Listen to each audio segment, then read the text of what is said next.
구약성경 69편 30절에서 36절 말씀입니다. 시편 69편 30절에서 36절까지입니다. 다 찾으셨으면 아멘합니다. 내가 노래로 하나님의 이름을 찬송하며 감사함으로 하나님을 위대하시다 하리니 이것이 소 곧 뿔과 굽이 있는 황소를 드림보다 여호와를 더욱 기쁘시게 함이 될 것이라. 곤고한 자가 이를 보고 기뻐하나니 하나님을 찾는 너희들아 너의 마음을 소상하게 할지어다. 여호와는 궁핍한 자의 소리를 들으시며 자기로 말미암아 갇힌 자를 멸시하지 아니하시나니 천지가 그를 찬송할 것이요 바다와 그 종의 모든 생물도 그리하리로다. 하나님이 시온을 구원하시고 유다 성읍들을 건설하시리니 무리가 거기에 살며 소유를 삼으리로다. 그의 종들의 후손이 또한 이를 상속하고 그의 이름을 사랑하는 자가 그 중에 살리로다. 아멘. 하나님의 말씀이었습니다. 할렐루야. 하나님의 은혜와 평강이 우리 가운데 함께 하시기를 축원합니다. 지난 7일이 입동이었습니다. 이제 슬슬 이제 겨울 차비를 하실 것 같습니다. 대부분 입동 무렵에 겨울날 준비를 하시고 김장김치를 이제 담그시는데 연구 결과가 이맘때쯤 하는 김장김치가 가장 맛있다, 그런 연구 결과가 있었습니다. 그렇지만 이곳저곳에서 다 춥다고 아우성입니다. 특히 장바구니가 더 추울 것 같습니다. 하여튼 매년 겨울이 되면 다 춥다고 하는데 올 겨울에는 조금이라도 덜 춥기를 축복합니다. 다음 주일이 추수감사 주일인데요. 힘든 코로나 시대를 잘 참고 견디고 잘 이기셨습니다. 참으로 감사를 드립니다. 우리는 늘 하나님과 동행하며 살아야 합니다.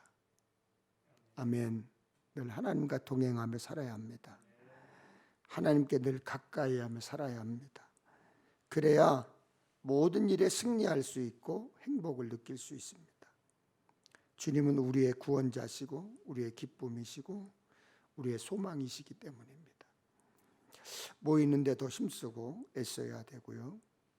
예배하는 곳에, 기도하는 곳에, 찬양하는 곳에 하나님의 능력이 있기 때문에 더 모여야 하고요.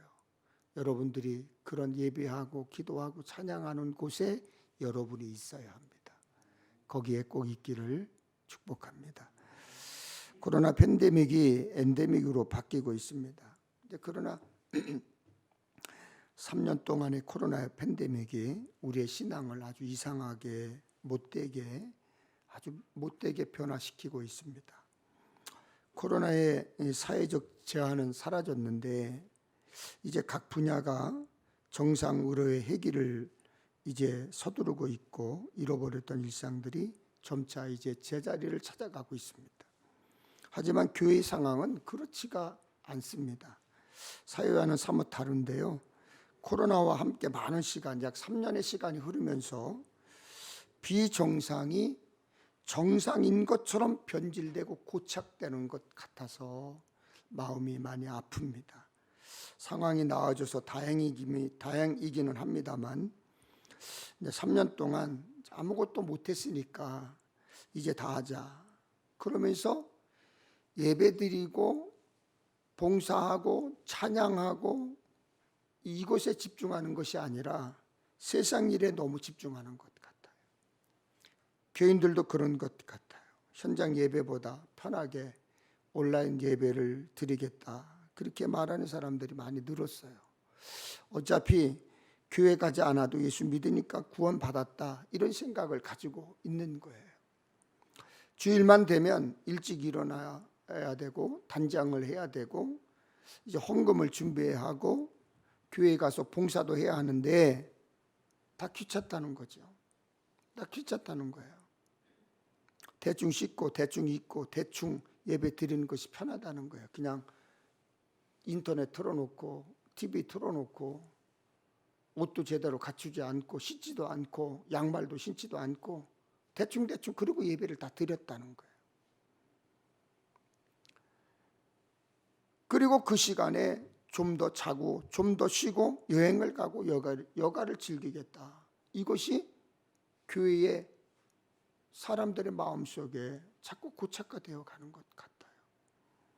여러분, 사탄은 그렇게 해도 괜찮다고 그래요. 사탄은 그렇게 해도 괜찮다고 그래요. 그리고 잘했다고 박수 쳐줍니다. 뭐 그렇게까지 광신적으로 믿냐? 근데 대충 하라고 유혹해요. 여러분, 그거 죽는 거예요. 죽는 거예요, 여러분. 육체만 죽는 줄 아세요, 여러분?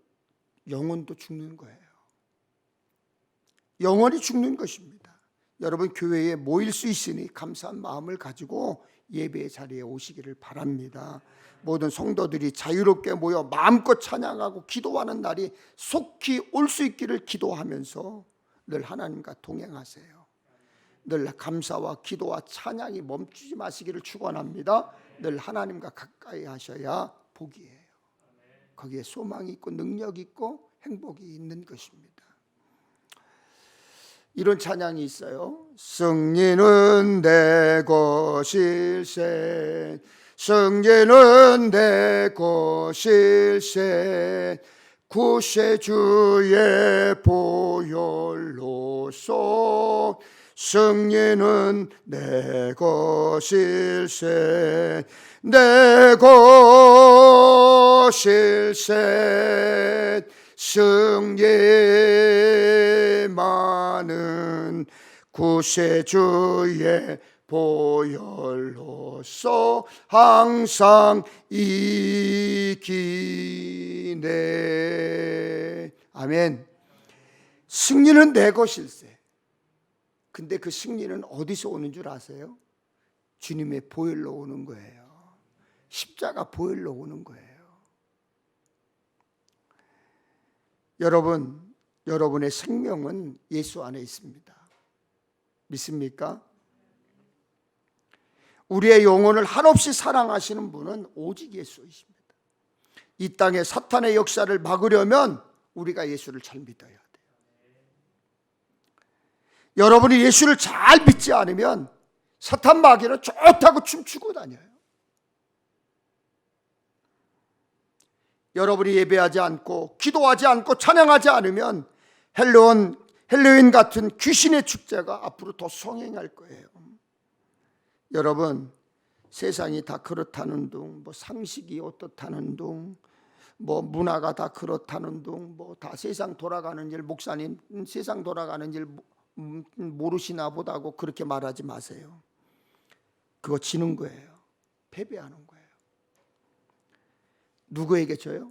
사탄 마귀에게. 그럴 때 사탄은 우리를 죽이려고 달려들지요. 그래서 베드로전서 5장 8절 9절에 근실하여 깨어있으라. 마귀가 우는 사자와 같이 두루다니며 삼킬 자를 찾아다닌다고 그랬어요. 이제 우리가 살 길은 예배의 축제, 기도의 축제, 찬양의 축제를 일으키는 것입니다. 그것이 거룩한 복음 축제예요.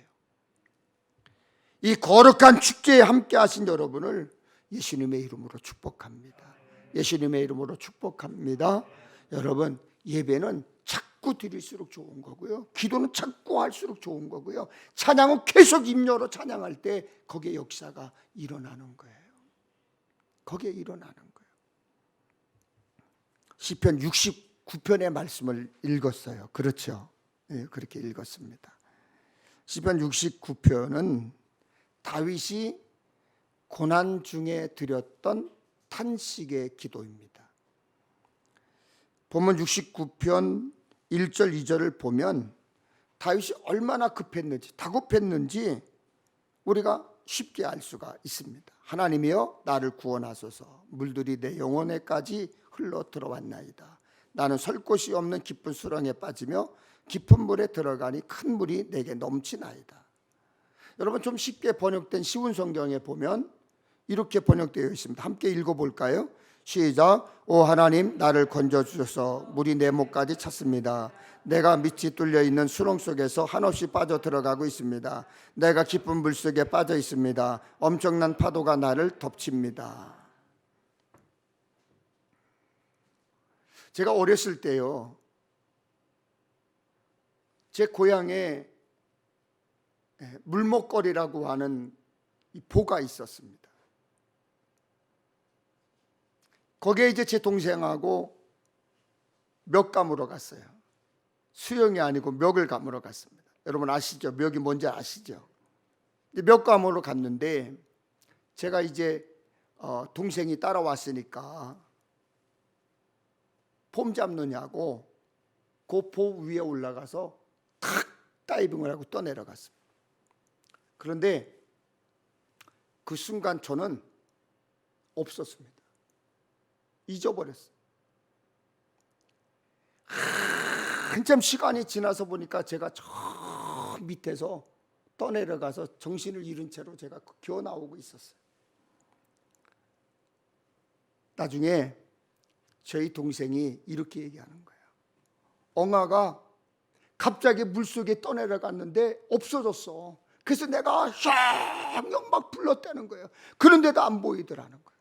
얼마나 다급했으면 엉아 엉아 막 불렀다는 거예요. 이리 뛰고 저리 뛰고 막.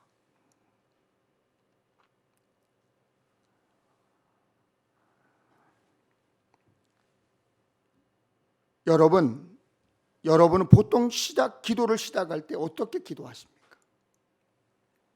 먼저 하나님 감사합니다. 하나님 찬양합니다.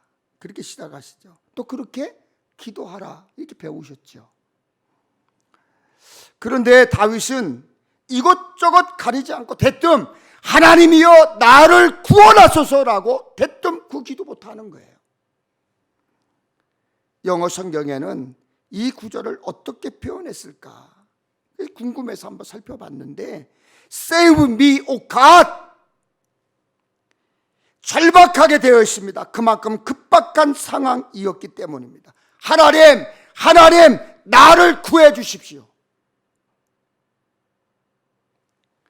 여러분 헤어나기 힘든 수렁에 처박혀 거의 죽게 되었을 때 여러분 어떠세요?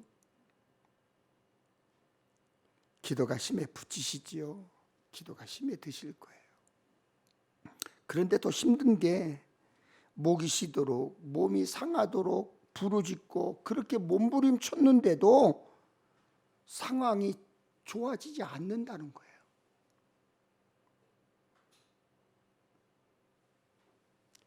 그렇게 몸부림치고 부르짖고 몸이 상하도록 기도했는데도 내 삶이 내 상황이 그렇게 좋아지지 않는다는 데에 우리는 실망하고 절망하는 거예요. 다윗의 상황이 바로 그랬습니다. 다윗을 죽이려는 다윗을 짓밟으려는 적들, 거짓말쟁이들, 사기꾼들이 다윗의 머리털보다도 많고 다윗의 등 뒤에 칼을 들이대고 있다 이렇게 고백하고 있습니다. 그런데 다윗의 고백 중에 하나님 마음에 꼭 드는 참 멋진 고백이 있었습니다. 하나님, 주님께서는 내가 지은 모든 죄를 아십니다. 내 삶은 주님 앞에 활짝 펼쳐진 책과 같이 감출 수 없습니다.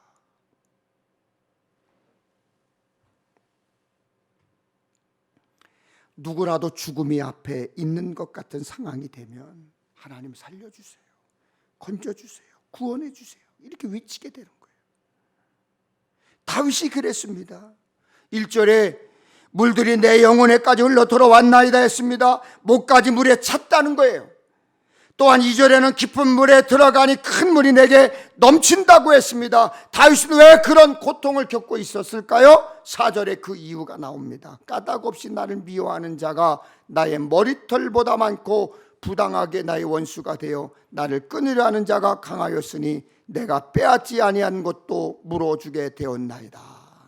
자신을 미워하는 자가 머리털보다 많다고 했습니다.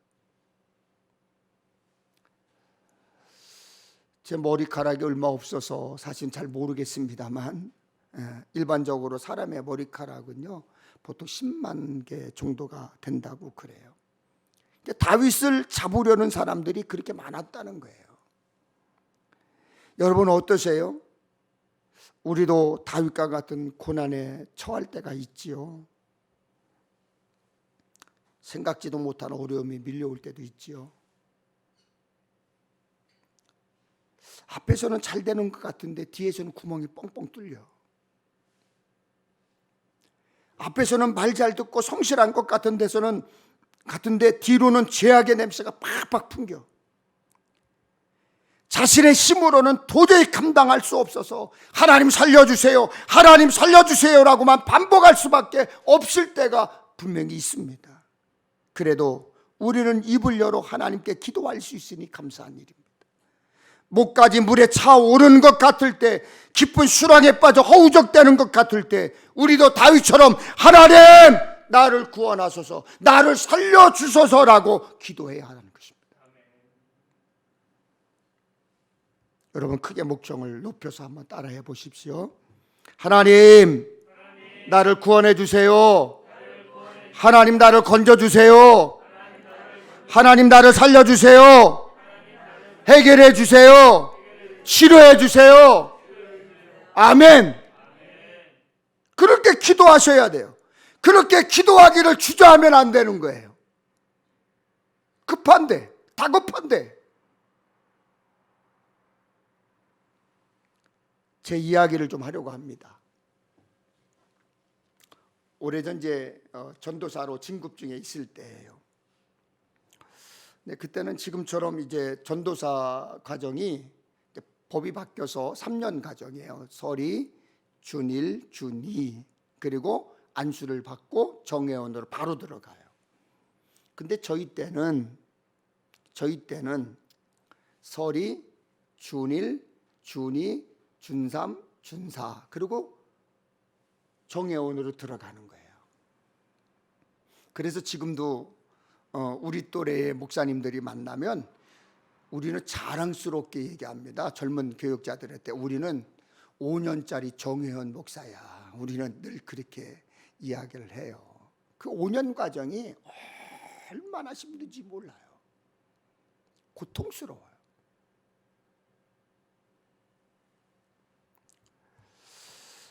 그런데 그 5년 과정에 그냥 과정을 겪는 게 아니라 매년 일주일 동안 한 장소에 모아놓고 영성 훈련을 시키고 성경 시험을 치르고 신학 시험을 치릅니다. 그리고 나서 또 지정된 날짜까지 지정된 제목으로 논문을 제출해야 돼요. 논문 제출을 하고 그 논문 심사가 통과돼야 되고, 그리고 나서 또 목사님들이 쫙 앉아있는 곳에 한 명씩 들어가 가지고 기독교 대한감리회 경기원회 평택동 지방의 평택 엘림구역 담임 전도사 배종갑입니다 라고 인사를 하면, 그것도 크게 해야 돼요. 인사를 하고 탁 서 있으면 목사님들이 앉아 그러면 앉아야 되고, 다시 해 그럼 다시 해야 되고, 나갔다 와 그럼 다시 나갔다 와야 되고 그래요.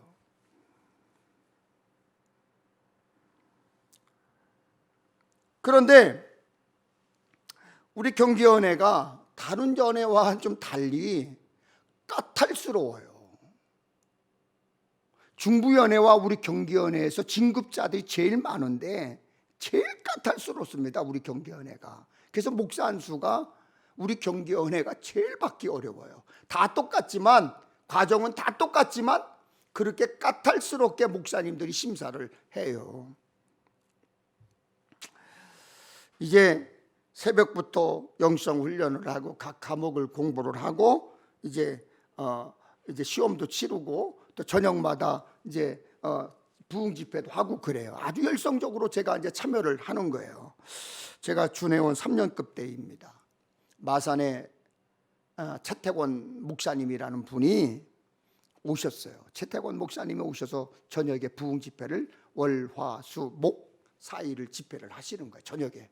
그러면 전도사들이 설이, 준일, 준이, 준삼, 준사까지 5년급이 모였으니까 얼마나 많아요. 거기 한 500명 돼요.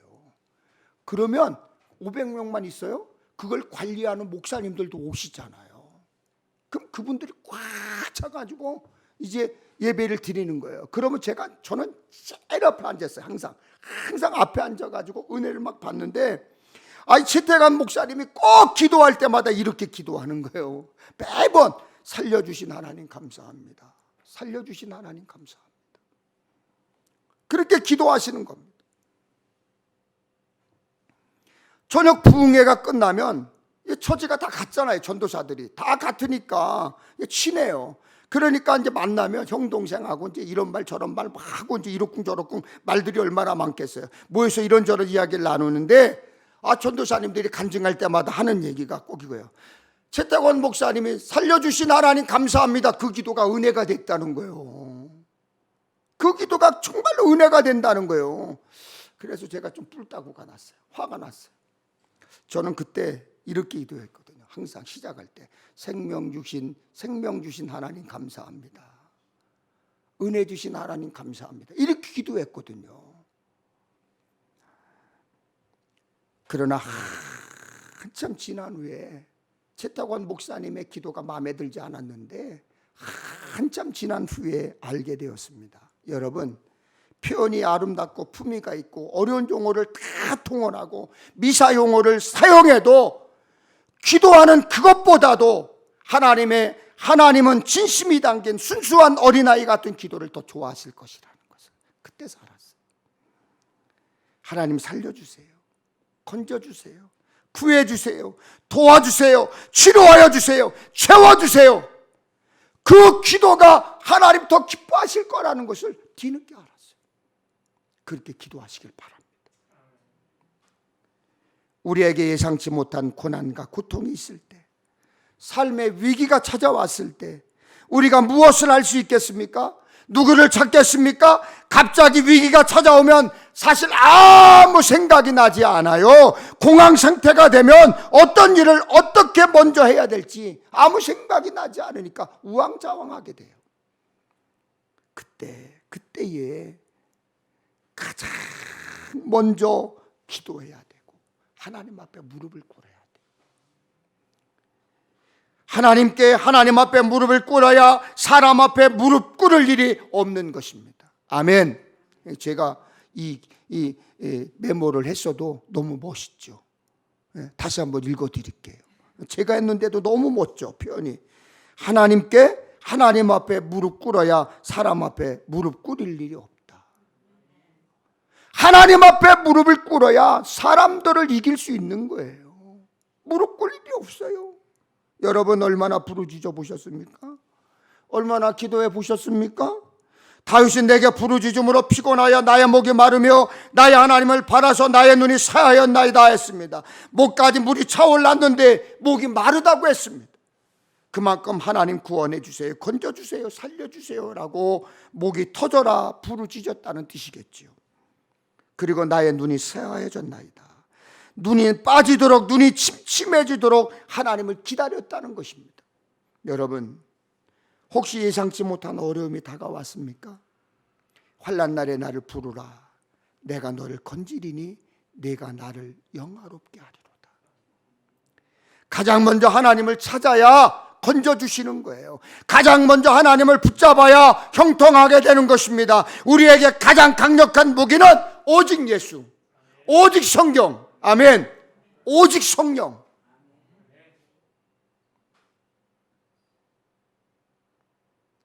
여러분 막힌 것 같아요? 여러분 앞길이 막혔어요? 인생이 막혔어요? 하는 문제가 막혀 있어요? 기도가 답답합니까? 멈추면 안 되는 거예요. 죽는 거예요. 막히면 예배하라. 막히면 기도하라. 막히면 찬양하라. 그때에 막힌 것이 뚫리는 거예요. 이 세상의 지옥에서 우리를 건져내 주실 분은 오직 예수밖에 없어요. 오직 예수밖에 없어요. 누구를 붙잡고 살겠어요? 혹시 물질적인 공경에 처해 있습니까? 나의 하나님이 그리스도 예수 안에서 영광 가운데 그 풍성한 대로 너희 모든 쓸 것을 채우시리라. 이 말씀 붙잡고 기도하세요. 기도는 만사를 변화시킬 뿐만 아니라 천지를 창조하는 기적을 일으키시는 거예요. 아멘. 그러니까 여러분 물질 놓고 기도하세요. 물질 놓고 기도하세요. 혹시 질병으로 고통 중에 있습니까?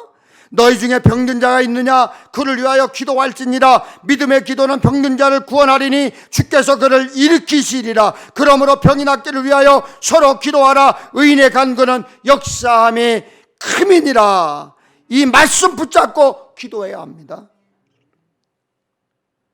혹시 마음의 근심과 걱정으로 가득 찼습니까? 아무것도 염려하지 말고 다만 모든 일에 기도와 간구로 너희 구할 것을 감사함으로 하나님께 아뢰라. 이 말씀 믿고 감사하며 기도할 때 염려가 사라집니다. 슬픔이 사라집니다.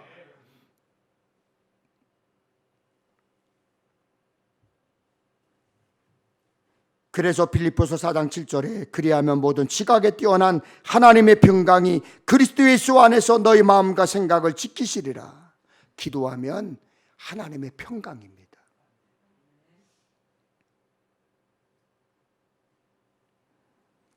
평강은 예수 그리스도 안에서만 이루어지는 거예요. 모든 지각에 뛰어나신 예수 그리스도를 만나야 감사의 기쁨이 넘치는 진정한 행복을 느끼는 거예요.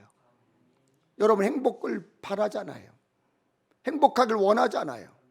예수 안에서만 있습니다. 여러분 착각하지 마세요. 어제의 은혜로 오늘을 살면 절대로 오늘의 유혹을 이길 수가 없습니다. 오늘의 은혜로 오늘의 동행하심으로 오늘의 함께하심으로 살지 않으면 오늘의 유혹을 절대로 이길 수 없어요.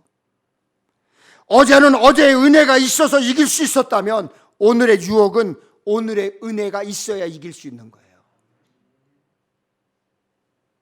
우리가 이제 이겼다고 어제 이겼다고 오늘도 이기는 게 아니에요. 어제 다시는 안 먹어도 될 것처럼 밥을 팍 먹죠. 그런데 그렇게 먹어서 배가 불렀어도 오늘 또 먹어야 살아요.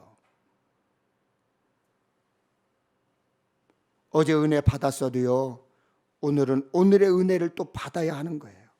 어제 영적인 양식을 먹었다고 오늘 괜찮으면 영적으로 병든 거예요. 어제의 기억으로 신앙생활하면 안 돼요. 오늘 동행하시는 하나님을 붙잡아야 합니다. 세상에 내 편 없어요.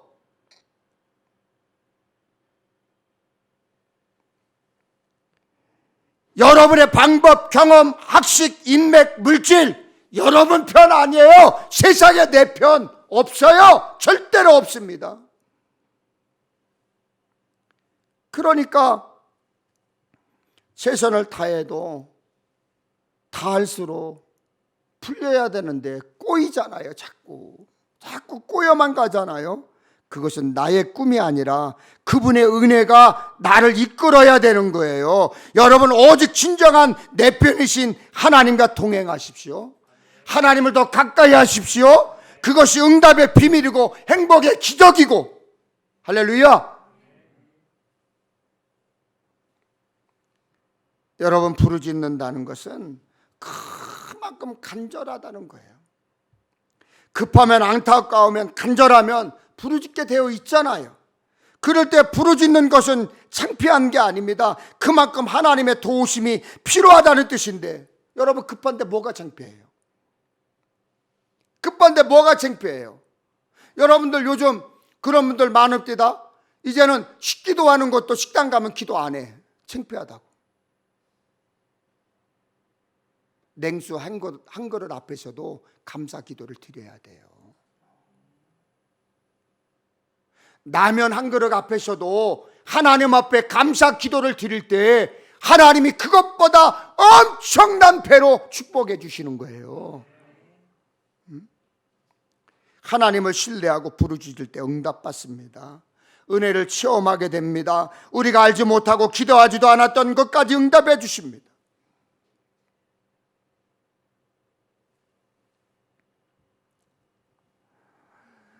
지난 주일날 손주들이 너무 보고 싶었어요. 한참 못 봤더니 영상통화로 가끔 한번 하긴 하는데 저희 큰아들 배명 목사님이 워낙 바빠가지고 만날 시간이 그렇게 없어요. 그래서 방법은 내가 찾아가는 거다. 그래서 저녁 6시쯤 전화를 했어요. 그것도 제가 한 게 아니고 저희 집사람을 통해서 당신이 전화 좀 해봐. 괜찮은가? 그 전화를 했더니 안 받아. 그러고 있다가 10분쯤 되니까 며느라이한테 전화가 왔어요. 그래서 아버지 목사님이 이든이 이음이 보고 싶어 하는데 가도 되겠느냐, 허락을 받고 오시라. 허락을 받고 오시라. 갔어요.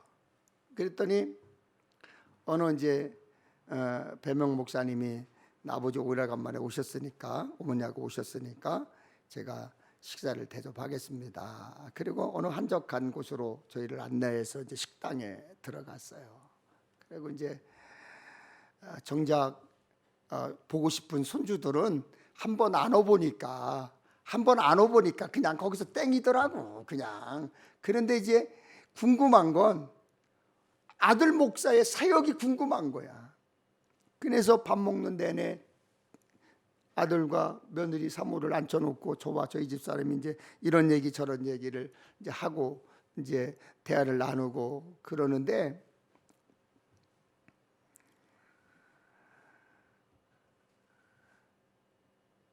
눈물이 나와서 혼났어요. 너무 속상한 거야, 아버지로서.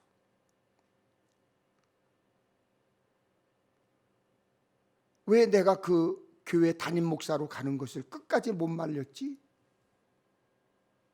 끝까지 왜 나는 안 말렸지? 말리다가 결국은 제가 졌거든요. 왜 안 말렸지? 성도들이 3번씩이나 찾아와서 배명 목사를 설득해달라고 할 때 내가 단호하게 왜 말을 못했지? 라고 하는 생각이 막 들어가지고 오는 내내 울었어요. 그 앞에서도 울었어요.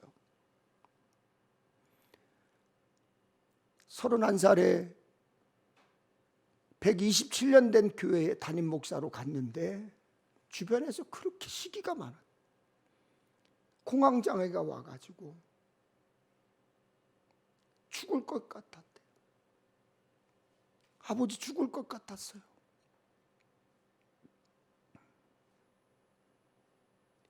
자식이 아버지 앞에서, 부모 앞에서 죽을 것 같다고 얘기하는데 그렇게 가슴이 무너질 수가 있나요, 여러분?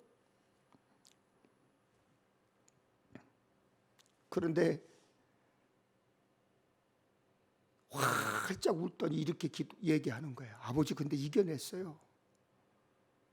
말씀 붙잡고 기도했더니 하나님께 힘 주셔서 이겨냈어요. 약은 먹었지만 병원 가서 치료받고 약을 먹었대요. 계속 지금도 약을 먹고 있대요. 근데 이겨내고 있어요. 아버지 기도해 주세요. 그래. 억장이 무너지는 것 같아요. 코로나가 터지고 제일 힘든 게 뭔가요, 여러분? 소리내어 기도하지 못하는 거예요. 얼마나 안타까워요.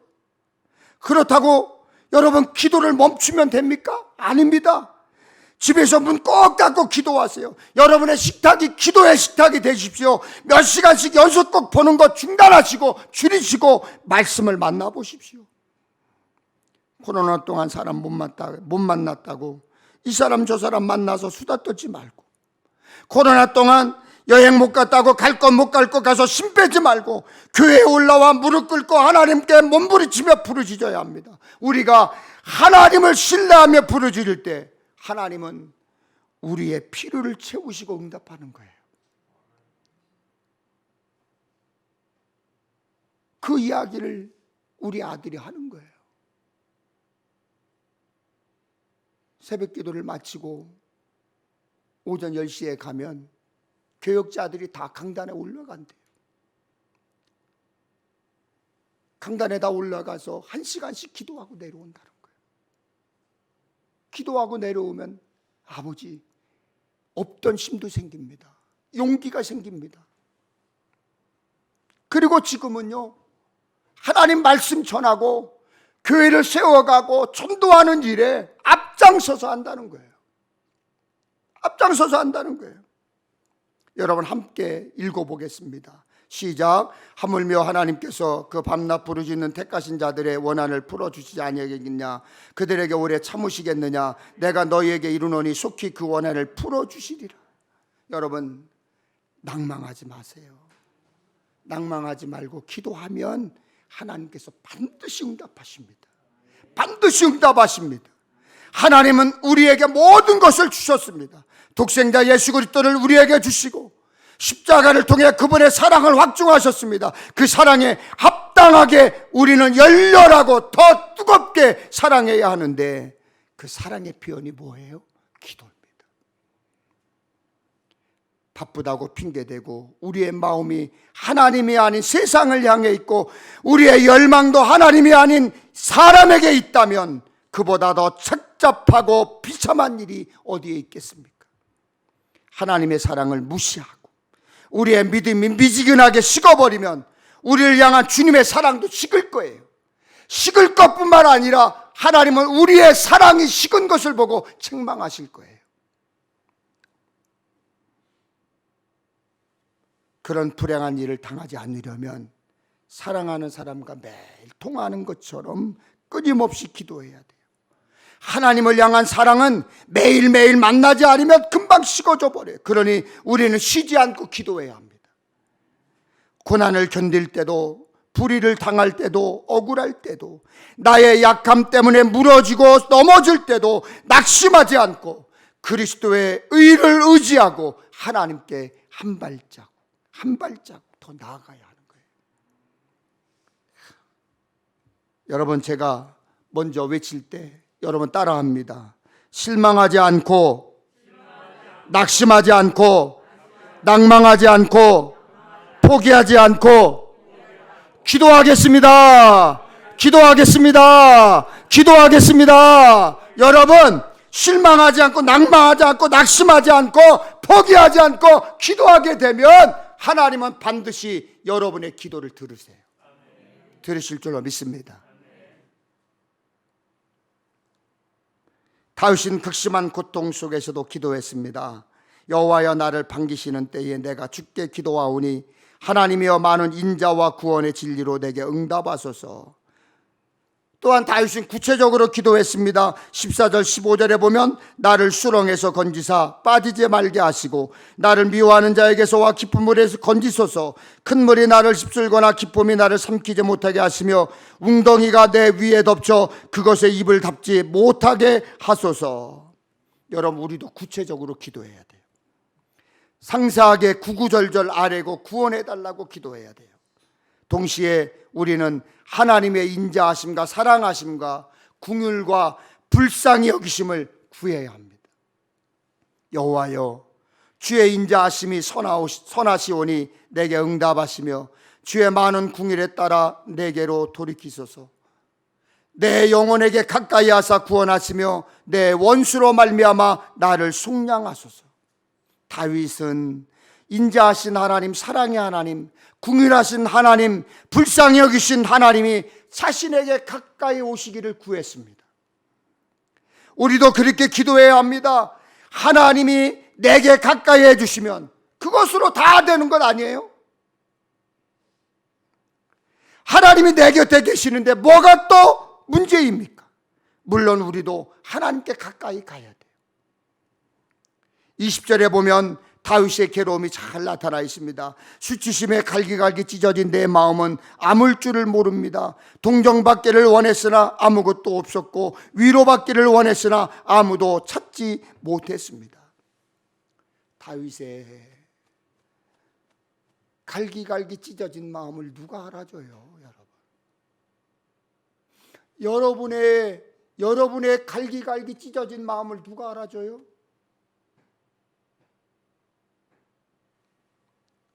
아무도 알아주지 않습니다. 그 누구도 위로해 줄 수 없습니다. 그럼에도 불구하고 다윗은 이렇게 고백했습니다. 주께서 나의 비방과 수치와 능력을 아시나이다. 나의 대적자들이 다 주님 앞에 있나이다. 여러분 꼭 누가 알아줘야 합니까? 누가 인정해 줘야 합니까? 하나님이 아시면 되는 거예요. 하나님이 인정해 주시면 다 된 거예요. 사람이 꼭 알아야 하는 것 아닙니다. 우리를 비방하고 조롱하고 모욕 주는 사람이 누구인지, 갈기갈기 찢어진 우리 마음의 상태가 어떤지 하나님 다 아세요. 하나님 다 아세요. 여러분 모르는 것 같죠? 다 아세요. 우리는 하나님이 아신다는 것 잊으면 안 돼요. 그걸 알게 되고 인정하게 되면, 그러면 우리는 하나님을 저절로 찬양하게 되고 저절로 기도하게 되고 저절로 예배하게 되는 거예요.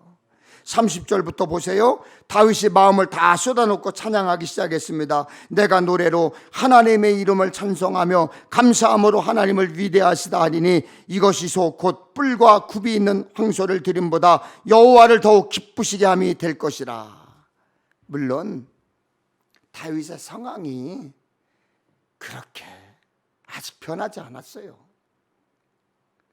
원수들의 비방과 수치와 능욕 여전합니다. 그럼에도 그는 하나님을 찬송하겠습니다, 하나님을 높이겠습니다 고백했습니다. 우리도 닥친 상황과 환경에만 얽매이지 말고 하나님을 찬송해야 돼요. 하나님을 찬송해야 돼요. 하나님을 높여야 합니다. 하나님께 감사해야 합니다. 모든 것을 아시는 하나님께 모든 것을 맡기고 모든 것을 다해 예배해야 합니다. 그것이 우리가 할 일이에요.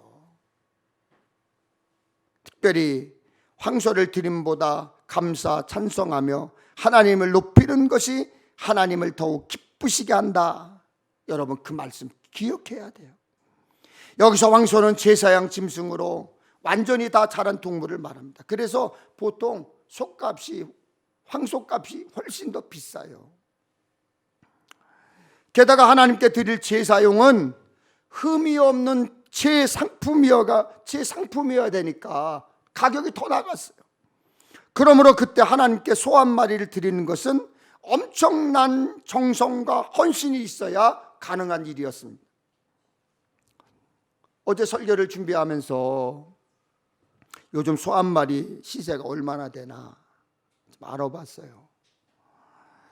1등급 이상 되는 다 자란 소 한 마리가 보통 1,000만 원이 넘더라고요. 깜짝 놀랐어요. 소고기 값이 왜 이렇게 비싼가 그랬더니 비쌀 수밖에 없더라고요. 다 자란 소 한 마리에 1,000만 원이 넘는 거예요. 그럼 송아지 가격은 얼마나 되나? 순놈이 400만 원이 넘고요, 암놈이 300만 원 정도 나간다고 그래요. 목축업이 발달한 현대에도 소값이 비쌉니다. 그런데 하물며 다윗 시대 어땠을 것 같아요? 그런데 하나님은 그런 소 한 마리를 제사로 드리는 것보다 감사와 찬송을 더 기뻐하신다고 했습니다.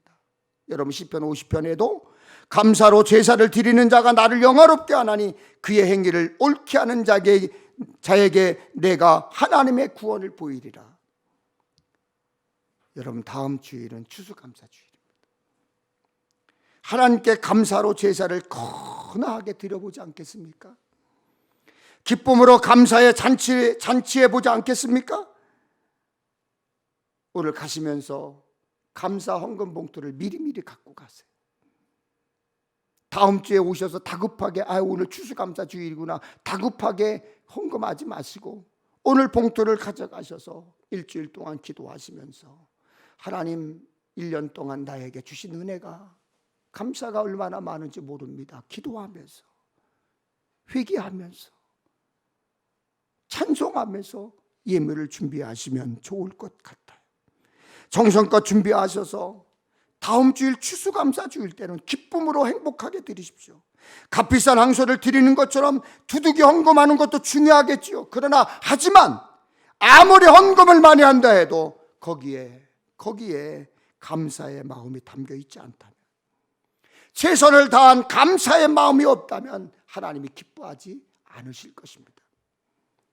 그러므로 올 한 해를 돌아보며 감사의 제목을 찾아 진심이 담긴 감사를 할 줄 알아야 합니다. 그런 감사의 마음을 또한 표현하셔야 합니다. 영국의 성경 주석가 매튜 헨리는 감사에 관해서 이렇게 말했습니다. 감사는 더하기와 같습니다. 모든 것에 감사하면 거기에 하나님의 축복이 더해집니다. 어떤 일이든지 어디서든지 감사하면 플러스의 축복이 주어집니다. 그러나 반대로 원망과 불평은 빼기와 같습니다. 즉 있는 것까지 빼앗기고 없어지고 맙니다. 이게 매튜 엘리의 이야기입니다. 정말로 그렇습니다, 여러분. 감사하는 사람들은 그 감사 위에 하나님의 축복이 더해지는 거예요. 하나님의 축복이 더해지는 거예요. 하지만 불평하는 사람은 있는 감사의 조건마저도 사라지는 거예요. 뺏기는 거예요. 마이너스예요. 하나님께 맡기고 오히려 감사하며 찬양하십시오. 문제만 보면 심 빠져요. 환경만 보면 한숨만 나와요. 그러나 하나님을 찾으면 찬양하게 되고, 아멘, 기도하게 되고 감사하게 되는 것입니다. 황소를 드림보다 더욱 값진 감사와 찬송으로 하나님을 기쁘시게 하는 복된 삶 주인공 되시기를 주님의 이름으로 축원합니다. 축원합니다. 우리 찬양하겠습니다. 나는 믿노라.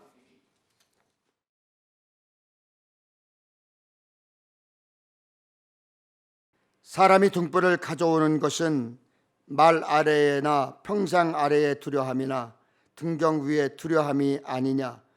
드러내려 하지 않고는 숨길 것이 없고 나타내려 하지 않고는 감추인 것이 없느니라. 하나님, 언제 어디서나 성도라고 하는 것, 그리스도인이라고 하는 것, 교회 다니는 것 숨기지 않고 떳떳하게